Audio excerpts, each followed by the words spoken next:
just don't know who is going to drop by on the Marilyn Denis show. So, from the Chicago Code, please welcome the wonderful actress Jennifer Beals is with us.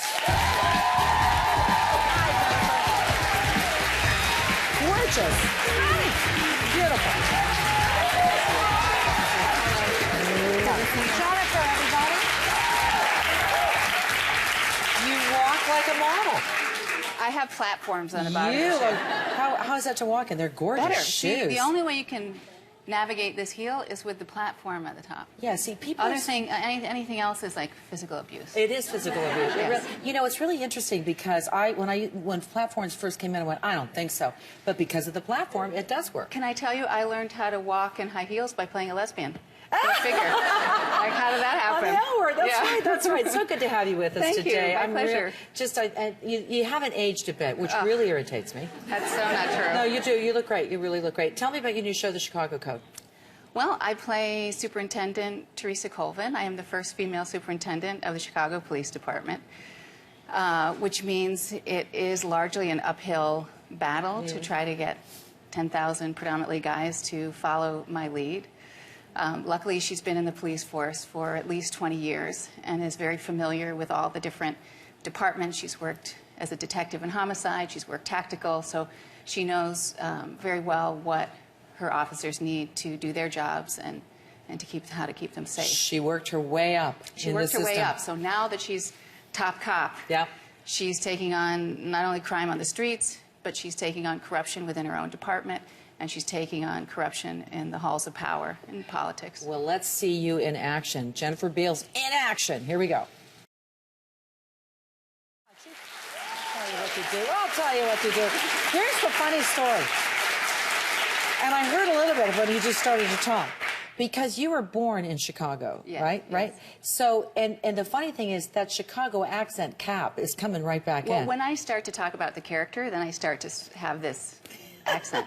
When I talk as Jennifer, I don't have it, but when I start to talk about Teresa, like all of a sudden she starts coming up a little bit. So. It's funny because I also understand that you tried to drop that accent when you were a little girl. Yes, yes, I did. And then here you know, LA, you know, you do all sorts of things, and you go live in Vancouver for a while. You come back and the family moves to Chicago to do this show, and you've got to bring it all back again. Yes, and not only the accent that I might have had in third grade, but a West Side accent.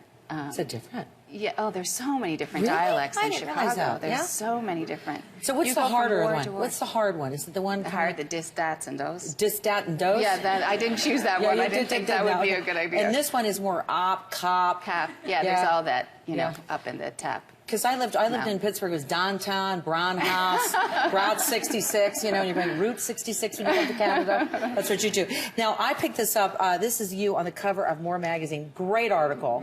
And December. A lot of airbrushing involved. No! Yes. No. But, I mean, it's a great interview because it talked a lot about, you know, who your friends are. You're good friends with Jodie Foster. You're good friends with, Elizabeth Berkley. Yeah. And, you know, did you meet Jodie at Yale? Or is yes, I did. That's really cool. Yeah. And she was one of the first people to buy your photographs. I didn't know you were a photographer until I read this. That's true. That's true. She was one of the, she and Reynolds Price, the great Southern writer who recently passed away. So when did you start taking photography? I had no idea. Gosh, I started becoming interested in photography in high school. I had a boyfriend who was into photography, and he had a dark room. And so that was a really good way to be alone. Some people take up skiing, but that's... That's great. But I was really, but it was, my first pictures were quite morbid. I kept taking pictures of, like, you know, roadkill and things like that. Yeah. Oh, that's interesting. But are you still doing it? Are you still taking pictures? Absolutely. Now, because, you know, you got the role in Flashdance in your first year in Yale. Am I correct on that? Yes, that's right. And but your school was really important to you too. So you didn't lose that. Oh, there you are. There she is. She's running. Look at you. I didn't know we had that clip. Is that you dancing? Some of it is. That's not me. That's not me. Can we answer that? I've always wanted to know. I thought, boy, she's really talented. But is that you there? No. See how she's smaller than I am. She is. Okay, where are you?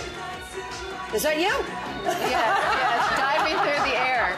When the thighs are bigger, that's me. I don't believe that. By the way, I don't know if you know this, but she worked her way with modeling and everything to get into Yale, and then first year in Yale, you get this movie role, Right. which really changed a lot of, you know, really for you, I would have to say, about what was happening. Should I go back to school? You know, don't you think? I didn't have a second thought. I mean, I knew I would go back to school. Really? And that's probably Instantly. surprised a lot of people. Not my family, because Yeah. everybody knew that I loved school and I felt really comfortable there. And frankly, I was good at it. I loved taking those little blue book tests. I love, you know, she's I smart, loved too. learning all of these different things and Yeah. how they all connected together. And so it made sense for me to go back to school. Moving to Hollywood and going to parties, people then would have thought, my goodness, that's not the person that we know at all. But other roles came up that you probably turned down because of schooling. Is that what you're saying as well? Yes, I mean, I turned Yeah. them down because of school, or I turned them down because they were not appropriate for me at the time. Boy, Yeah. really, who centered you? Who really put a good head on your shoulders? You know, I really think, obviously, my mom, you know, your Yeah, parents, yeah. I think, help you. And I went to this amazing camp called Chile, Colorado Camps, where you are backpacking and horse packing all summer long. And I think just being around, you guys, Canadians take it for granted because everybody's got a cabin or a cottage or Cottage something. and cabins, yeah. But just Oh, there's being some great around camps, though, trees yeah. and mountains and Yeah. just, you know, to where everything's so still and quiet to the point where you can almost hear grass grow, I think kind of gets you in touch with a different rhythm. Would you send know? your daughter to camp like that? Absolutely, if she wanted to go. Yeah, I mean, right. I wouldn't force her to go. She's but- only 5, right? Is that right? Right, Yeah. right. Now, you're so beloved on the L Word. You were so loved on that show. It was such a great show. So great. And what was it, 6 years you did that show? Yeah, 6 seasons. Yeah. And what were the highlights for you on that show? My gosh, there's so many. Certainly, one of the greatest satisfactions was, you know, the response from the fans and Yeah. what it meant to the fans and how it helped people change their lives and change the way they viewed themselves and how it helped people change the way people perhaps experience the gay community, you know, and I think it brought home the fact that we are much more alike than we are different.